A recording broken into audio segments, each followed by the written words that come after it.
Champion has been the most requested rank for me to do a how to get out of rank video. That implies to me that lots of you guys are stuck in those champ ranks and struggling to get up to Unreal. Now in today's video I've spent a lot of time in champ and I'm going to share with you guys my tips which have helped me get to the upper end of champ and which are very soon going to help me get to Unreal. Now this includes playing safe and not brainlessly W keying, so I hope this video does help you out. If it does, please make sure to smash a like and help me on my journey towards 5,000 subscribers. I also have a Man's Notice community Discord server where you can find teammates and join the community, link in the description. Without further ado, let's help you guys get out of Champion. Okay, so starting off with a very important section of the game, that's going to be your early game section. Now a lot of drop spots this season are very contested, so it's more important than ever that you guys are using a drop maps to give yourself an advantage drop like you can see I have here over my opponent. Now because I've got the best drop, I get the frenzy, we get initial bit of starting damage, and I know pretty much at close range I should be able to win this fight no matter what, and we do clean up that opponent very quickly. Now I know this drop spot very well, and I know there's only a few chests, but the reason I still land here is because of the vending machine. I'm able to pick up full shield, and again if I use 2 big pots I still have 2 spare, which is very good if we get into an early game engagement to give myself that health advantage.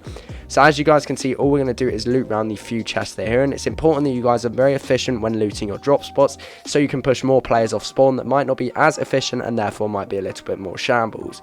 So we're popping our 2 big pots. Now I like to use these slap juice canisters right here because this gives you unlimited sprint for a certain period of time. So we use these slap canisters right here to then go and gain materials.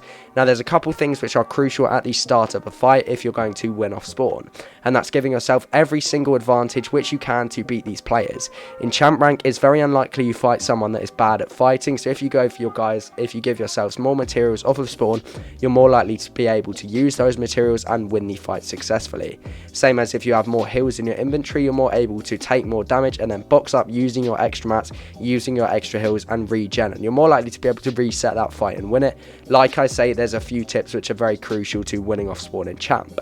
Now again, as you guys can see, we've only been in the game a minute and a half or so, and we're coming out with, you know, 150 shield spare, if not more, with the new Flowberry Fizz item. We've got 500 mats. That's better than any of the players we're going to push now. So I like to rotate over from my garage drop spot over to Through Reels, and again this can apply to you guys wherever you land. If you land Tunnel, for example, next to Pleasant, you can loot up and then rotate over to Pleasant and push the people there, making sure you've got materials. But I like to push over and try to clean up what's going on in Ruined Reels. So as you guys can see, I'm starting to push over.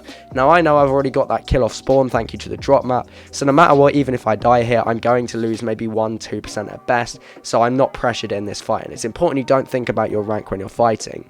Now again, I like to play it sneaky to try and get the initial bit of starting damage on my opponent, so he is forced to play defensive. So here, we crack the opponent with a really nice shotgun shot. Immediately the opponent is on the back foot, so I know I try to piece control him, but all I really have to do is spray straight in, and again, 99% of the time you're going to win that fight. Box up, and that's successfully how we've come off spawn successfully. So now we're going to focus on the mid-game rotates and smart fight section of today's video. Now as you can see in this clip, I'm always following my game plan like I said in the off-spawn section. And in this game we've decided to push Ruin Reels again, but I know I'm likely to get third-partied. When you're fighting in the centre of the map, it's very often you get third-partied. Now this is a fight which we do get third-partied and we do end up being successful, which is why I want to show you guys. So again, that's an easy kill. Most of the players that are in elite in these ranks are quite nervous and not brilliant. But here we try to box up just to relieve some of the pressure so I can pop the shield fish. And then I know that he's going to continue spraying. So I outplay him by going for the mantle play to height. He drops down, and then when he tries to do the same thing, it's an easy 2-piece with the auto shotgun. From there then what I'm looking to do is rotate straight to the dead side of the zone. As you guys can see, I've rotated up near Classy. Now the reason why is because there's less players up here, so you're less likely to get third partied like I did in my previous fight. Third partying is a massive thing in this season. Now as you guys can see, we run onto this player on the dead side of zone, so I know this is a fight I'm confident taking, and I'm confident we're not going to get third partied due to our smart rotates and positioning. Now this guy is playing pretty slow boxed up, so we make sure we're pressuring his rules right, not allowing us to get boxed. As you guys can see, we're staying a tile away so we don't get boxed, just trying to apply pressure from a bunch of different angles so we can eventually find a way to kill this guy. And again, this is a fight we're successful in, and this is a fight we don't end up getting third partied, and that is all down to our positioning, because I know third partying this season is a massive problem. We get a nice shot on him there. I tried to jump in knowing I've got the frenzy auto shotgun, but it's not worth. Now from here, I've only heard him pop 1 mini, and I'm trying to get my big pots off.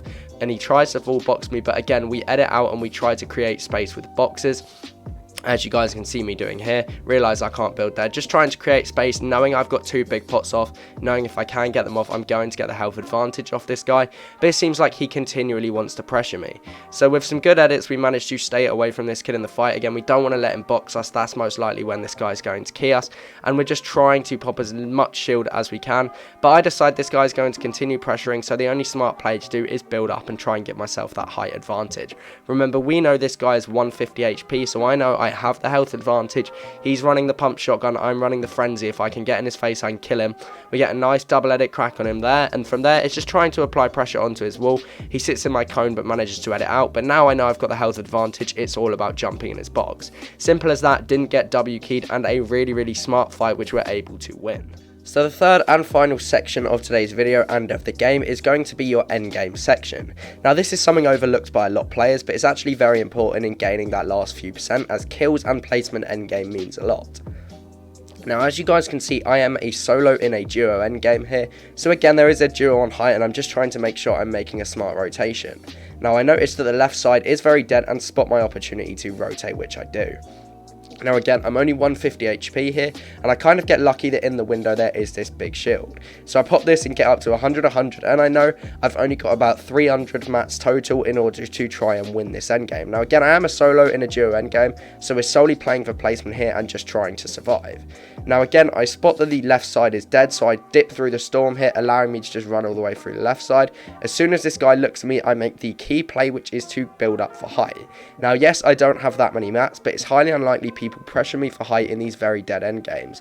I see that guy get sniped and I see the opportunity to try and push that for the mat refresh. Again, only having 130 metal here is not enough. Now somebody else has the same idea of me. I managed to block him off. Again, hold the pickaxe out, make sure you get the medallion, and boom, that's a 500 metal refresh. From there, I know I can tarp in just to stay safe and use the use of the grapple blade. Now here is what comes in clutch. I spot that I'm next to this building on the right, and due to my game knowledge, I know that there's often vegetables in there which are going to heal up my whites. So I play for the building and manage to get corn and cabbages, which allows me to heal up my white health. Again, this whole time we're just staying on the front side of zone, on the dead side of zone, to make sure we aren't getting pressured by other players. And this just allows us to clutch up in this end game and make sure we get a good placement, because if we stay on that front side, we're more likely to get pressured. So as you guys can see, again, we're just grapple blading to the front side of zone, away from all the players, and this is just me trying to survive and using my game sense. From the front side, I can try and take height and look back and spray on the other players. Now again, here we are trying to look for height, because height is key in terms of winning these end games, so I'm trying to apply pressure to him, but we only have 10 builds. Now I managed to take height a little bit, but he does start to contest me for it, and obviously with only having one build here, it's going to be difficult. Now we're down to no mats, and there is a player down left and there is a player in front, but I spot the tree and I know I can use that for height. So again, that is what we do, farm up the tree to get another material. But from here, we're literally just trying to look to apply pressure onto this player who gets right in front of me. Unfortunately, I missed my shotgun shot, which does end up costing me the win in this game, I feel, because we could have got his materials. But from there, I'm just playing patient again, just sitting on height, and we're playing Storm a little bit because I know I have a good white health, and sometimes playing Storm can be clutch. Now a 1v1, but I have no mats. Again, we missed a shot, but we crack him, but unfortunately he jumps up with the peak and gets me tagged. But a very great end game, and it just shows that you can clutch up by rotating dead side in those moving zones. I hope you can use the tips I've shown you guys in this video to improve and get to Unreal. Good luck everyone. If you need a teammate, the community Discord server is always there, link in description. Make sure you've dropped a like, subscribed, and I'll see you guys in the next video. Peace out from me.